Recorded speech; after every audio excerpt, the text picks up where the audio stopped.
हे भगवान, आज फिर देर हो गई। रोज सोचती हूँ कि आज जल्दी चली जाऊंगी, लेकिन रोज देरी हो जाती है। सिर पर भारी सी टोकरी लिए काजल तेज कदमों से स्कूल की तरफ बढ़ी जा रही थी। फिर कुछ ही देर में वो एक बड़े से स्कूल के गेट के पास आकर रुक गई।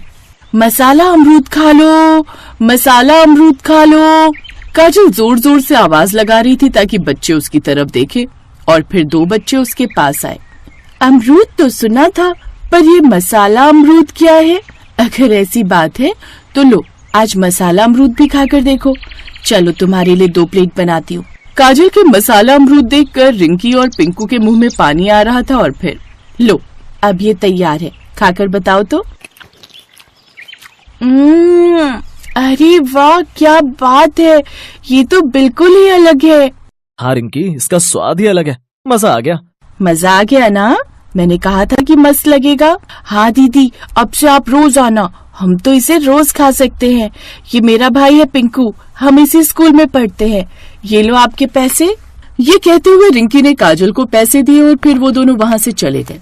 थोड़ी देर बाद कुछ और बच्चे भी काजल के पास आए और उन्होंने भी मसाला अमरूद खाया। काजल की बहुत कमाई तो नहीं हुई थी, पर उसने इतने पैसे जरूर कमा लिए थे कि वो शाम को खाना खा सके। अगले दिन फिर से स्कूल के सामने मसाला अमरूद खा लो, मसाला अमरूद खा लो। इस बार काजल छुट्टी होने से थोड़ा पहले ही आ गई थी। छुट्टी होते ही रिंकी और पिंकू फिर से उसके पास आ गए। अरे वाह दीदी, तुम तो आ गई, कब से बैठी हो? अभी बस 10 मिनट ही हुए हैं। दीदी, वो हमारे लिए एक ही प्लेट लगाना आज। क्यों, क्या हुआ? हमारे पास पैसे कम है ना, बस इसलिए। कोई बात नहीं, लो ये तुम्हारी प्लेट और ये तुम्हारी प्लेट, और अगली बार जब पैसे हो तब दे देना, ठीक है? थैंक यू दीदी। काजल ने नुकसान झेल लिया था, लेकिन फिर भी उसके चेहरे पर मुस्कान थी। अब वो ये सोच रही थी कि कुछ और बच्चे आए तो उसके नुकसान की भरपाई हो। फिर एक दिन जब काजल स्कूल के सामने बोरी बिछाकर बैठी थी, तभी वहाँ एक कार आकर रुकी जिसमें एक औरत बैठी थी, और वो काजल और उसकी टोकरी को ध्यान से देखने लगी। काजल ने उस औरत को अनदेखा किया और आवाज लगाने लगी, मसाला अमरूद ले लो, मसाला अमरूद ले लो, मसाला अमरूद खा लो, मसाला अमरूद खा लो। उस दिन भी काजल की अच्छी बिक्री हुई। अगले दिन फिर वही कार उसके सामने से गुजरी और उसमें बैठी औरत उसे घूरते हुए निकल गई। काजल को ये बात अजीब तो लगी, लेकिन उसने फिर से अपना ध्यान मसाला अमरूद बेचने में लगा लिया। फिर अगले दिन, ये औरत भी अजीब ही है, रोज यहाँ से गुजरती है, पर ना तो मुझसे कुछ कहती है और ना ही कुछ बताती है। पता नहीं क्या चाहती है। रोज ऐसा ही होता था, लेकिन एक दिन स्कूल का गार्ड काजल के पास आया और उससे बोला, तुम्हें हमारी प्रिंसिपल मैडम ने बुलाया है। मुझे? पर क्यों? मैंने क्या कर दिया? अरे ऐसी कोई बात नहीं है, बस उन्होंने तुम्हें याद किया है। तुम डरो मत और मेरे साथ चलो। थोड़ी देर बाद एक बड़े से कमरे में काजल जैसे ही घुसी तो वो प्रिंसिपल को देखकर हैरान हो गई। तुम मतलब आप? हाँ, मैं इस स्कूल की प्रिंसिपल हूँ। मैडम जी, मुझे माफ कर दीजिए, मैं आपको पहचान नहीं पाई। कोई बात नहीं, वैसे नाम क्या है तुम्हारा? जी मेरा नाम काजल है मैडम जी। मैं रोज तुम्हें देखती हूँ, तुम हमारे स्कूल के सामने ये मसाला अमरूद बेचती हो। तुम खुद स्कूल नहीं जाती हो क्या? जाती थी ना मैडम जी, पर कोरोना में मेरे पापा मम्मी दोनों की मौत हो गई थी, तब से मैं अकेली हूँ। अपना पेट पालने के लिए ये मसाला अमरूद बेचती हूँ। जानती हूँ मैं, और ये भी जानती हूँ कि हमारे स्कूल के बच्चे रोज तुम्हारे पास आकर तुम्हारे मसाला अमरूद खाते हैं, जो कि उनकी सेहत के लिए ठीक नहीं है। नहीं मैडम जी, मतलब हाँ। देखो, ये तो तुम भी मानती होगी ना कि छोटे छोटे बच्चों के लिए इतना मसाला रोज खाना ठीक नहीं है, तो तुम कल से ये मत बेचना हमारे स्कूल के बाहर। पर मैडम जी, फिर मैं क्या करूँगी? मेरी तो रोजी रोटी यही है। एक काम करो, तुम हमारे स्कूल में नौकरी कर लो। मैं? पर मैडम जी, मुझे तो कुछ नहीं आता, मैं क्या करूँगी? उसकी चिंता तुम मत करो। एक काम करो, ये लो 5000 रुपए, अपने लिए राशन पानी खरीद लो और कल से काम पर आ जाना। मैं तुम्हें बता दूंगी कि यहाँ तुम्हें क्या काम करना है। आपका बहुत बहुत शुक्रिया मैडम जी, मैं कल सुबह ही आ जाऊंगी। आप जो बोलोगी, झाड़ू पोछा सफाई मैं सब कर दूंगी।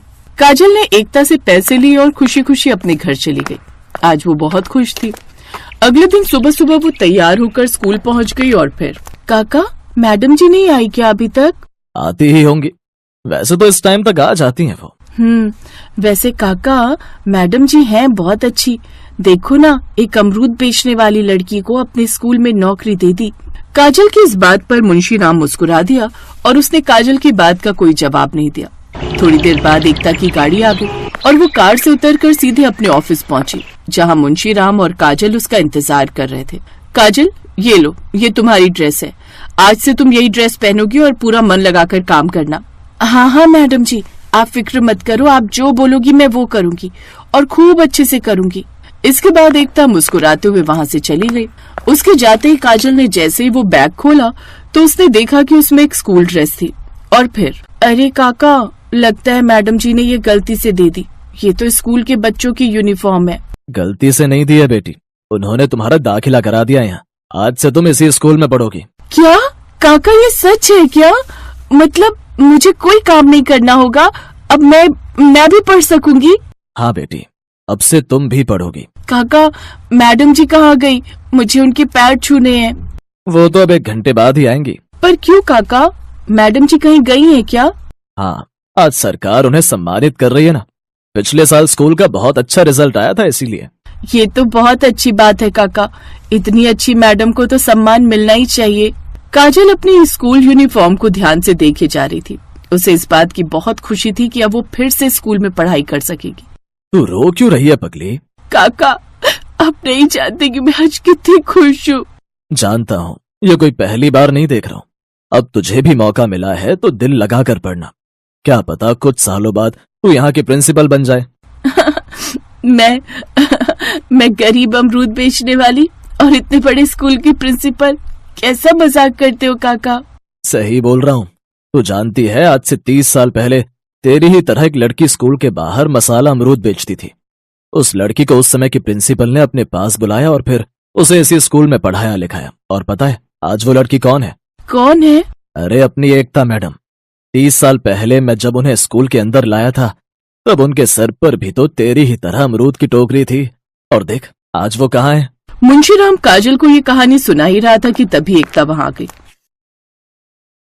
आंसू पोंछ लो काजल, तुम देखना कैसे एक और गरीब मसाला अमरूद वाली की किस्मत फिर से बदलेगी, लेकिन उसके लिए तुम्हें खूब मेहनत करनी होगी, समझी ना?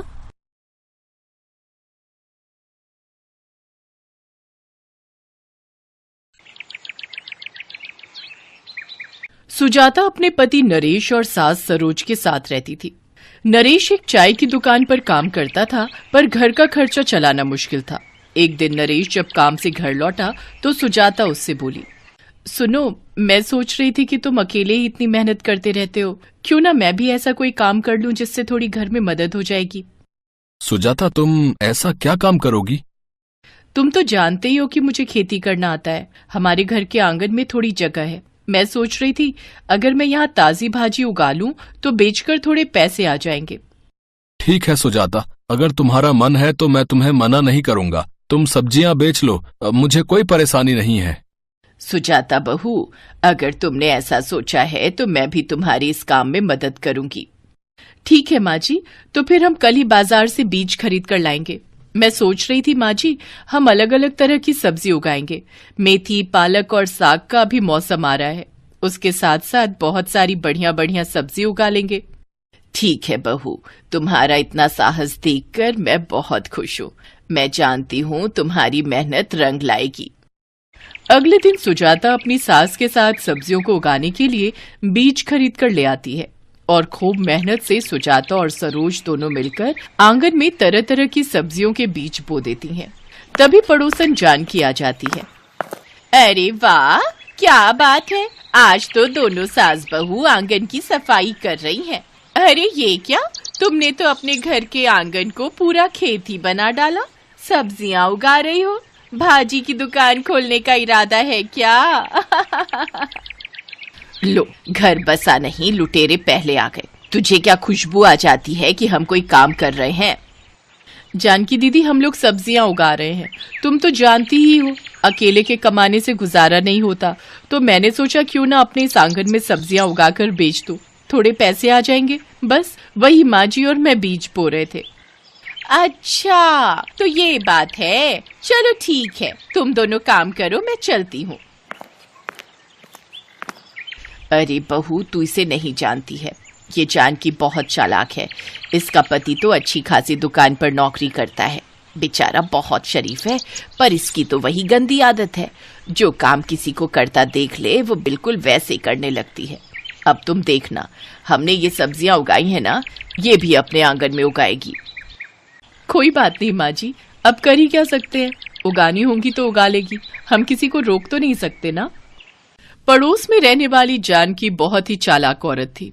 उसने भी अगले दिन अपने आंगन में सब्जियों के लिए बीज बो दिए।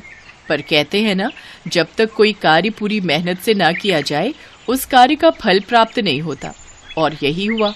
जानकी ने देखा देखी काम तो शुरू कर लिया, पर वो सुजाता की तरह मेहनत से सब्जियां नहीं उगा पाई।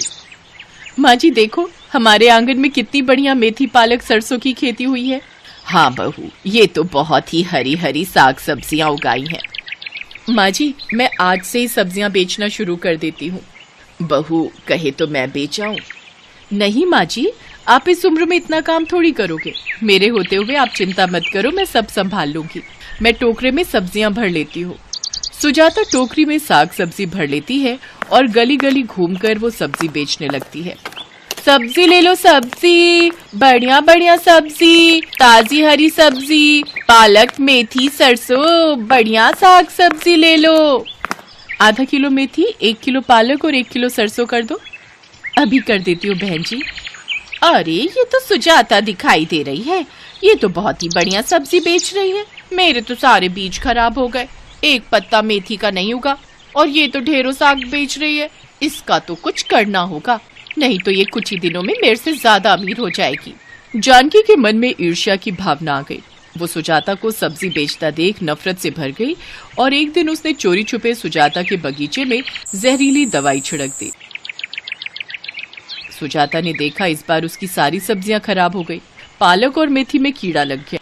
माँ जी ये कैसे हो सकता है, हमारी तो पालक मेथी बहुत अच्छी उगती है, पर इस बार तो इसमें कीड़ा लग गया है। देखो माँ जी, सारा साग खराब हो गया, अब हम क्या बेचेंगे। कोई बात नहीं बहू, एक बार दोबारा बीज फैला दो, कुछ दिनों में दोबारा सब्जियां उगाएंगी, तब तक तुम जो ये सब्जियां हैं इन्हें बेच लो। हाँ वही करती हूँ, कुछ दिनों का तो इंतजार करना ही होगा। बड़ी मुश्किल से सुजाता ने थोड़े बहुत पैसे जोड़ने शुरू किए थे, तो यहाँ पर जानकी ने अपना रूप दिखा दिया। सुजाता ने थोड़ी बहुत बची हुई सब्जियां बेच दी। अब जो पैसे जुड़े हुए थे वो रोज खर्च होने लगे, क्योंकि फिर से सब्जियां उगाने में कुछ दिनों का इंतजार करना पड़ रहा था। क्या हुआ सुजाता, तुम्हारा मन ठीक नहीं है? कुछ नहीं, सोचा था इस बार अच्छी साग सब्जी उगी है तो वो बेचकर पैसे अच्छे इकट्ठे हो जाएंगे, तो थोड़ा घर भी पक्का करवा लूंगी। तीज त्योहार भी आ रहे हैं, पर सारी साग सब्जी खराब हो गई थी, जिसे पैदा होने में इस महीने समय लग जाएगा। कोई बात नहीं सुजाता, तब तक तो मुझे भी पैसे मिल जाएंगे। मैं देख रहा हूँ तुम बहुत मेहनत कर रही हो, पर तुम्हारी सब्जियां खराब कैसे हो गई भाई? तुमने तो बहुत बढ़िया बीज जमीन में बोए थे। हो सकता है वैसे ही कीड़ा लग गया हो। अब दोबारा मैंने बीज बोए हैं। थोड़ी मेथी पालक सरसों उगनी शुरू तो हुई है, कुछ दिन और लग जाएंगे, तब तक मुझे इंतजार करना ही होगा। अभी तो सब्जियां भी खत्म हो गई हैं, तो मैं वो भी नहीं बेचने जा सकती। बड़ी मुश्किल से गरीब सुजाता ने सब्जियां बेचने का काम शुरू किया और बीच में जानकी ने अड़ंगा डाल दिया। जानकी मन ही मन बहुत खुश हो रही थी। क्या बात है जानकी, आज तो तुम बहुत खुश नजर आ रही हो। अरे बात ही कुछ ऐसी है, तुम्हें पता है। जानकी अपने पति मनोज को सारी बात बताती है। जानकी की बात सुनकर मनोज उस समय चुप हो जाता है, पर उसे अपनी पत्नी का यह व्यवहार अच्छा नहीं लगता। वो शाम के समय सुजाता के घर पहुंचता है। माताजी, सुजाता बहन, जानकी की तरफ से मैं आप सबसे माफी मांगता हूँ। मैं खुद चाहता हूँ कि जानकी सीधे रास्ते पर आ जाए, वो नफरत की राह पर चल रही है। नहीं बेटा मनोज, मैं तो खुद तुम्हारी बहुत तारीफ करती हूँ। मेरे लिए तो जैसा मेरा नरेश वैसे तुम हो। बस थोड़ा दुख मुझे भी हुआ है।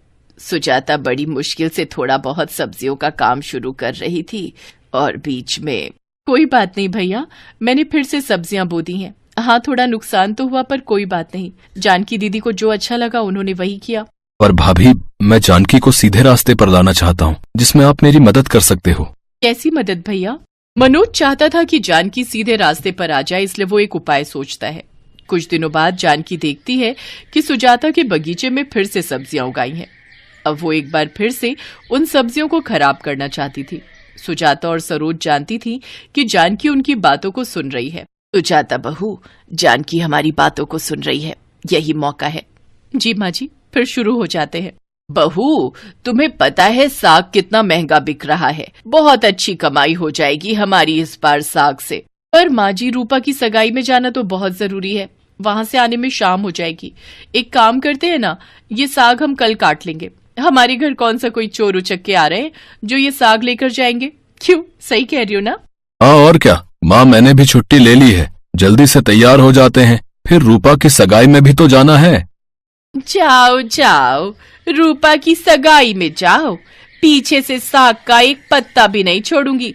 सारा का सारा साग तोड़कर मैं बाजार में बेच आऊंगी।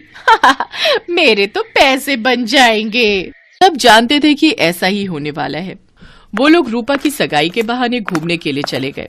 कुछ घंटे बाद जब वो लोग लौटे तो उनका सारा बगीचा खाली था। जानकी सारा साग तोड़कर बेचकर आ चुकी थी। अब सुजाता जानकी के पास गई।